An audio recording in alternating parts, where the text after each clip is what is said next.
Thank you very much, and I want to thank all the witnesses for joining us today.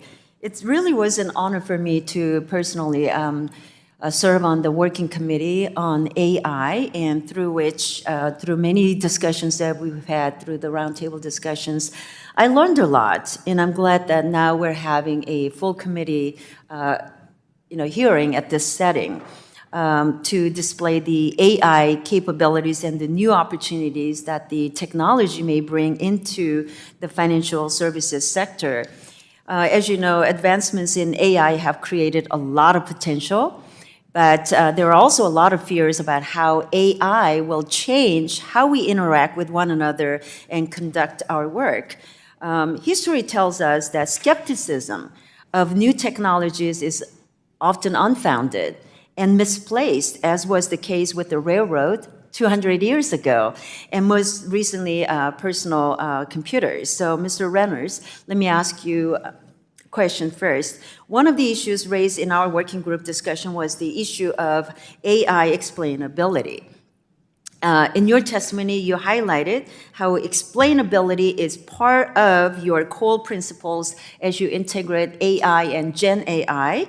So can you touch on how you are meeting those core principles on explainability and addressing the black box issue? Yes, thank you, Congresswoman. I think fundamentally we start from the premise that I think you touched on, that for Gen AI to be successful, it really has to be trusted.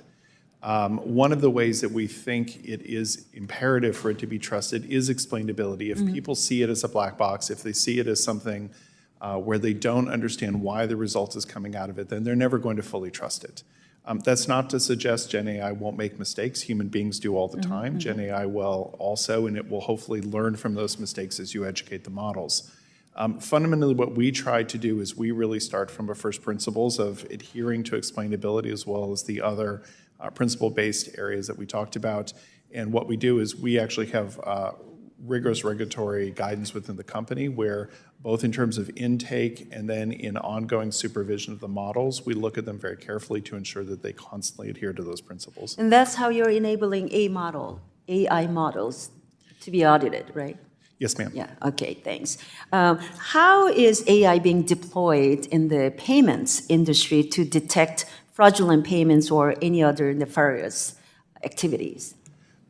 So I think if you look at AI more generally, it's been deployed across payments and in the industry for quite a long time. It originally started, I think, at very basic AI that was more of a rules-based system and has grown over time to machine learning.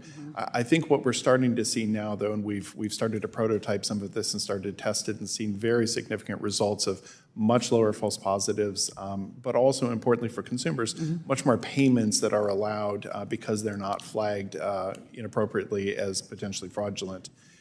So we think actually what we'll see is for consumers, we'll have much less false positives, which makes the system safer and faster, but we will also see better payment flows. Thank you. Let me ask a question to Ms. Zecca.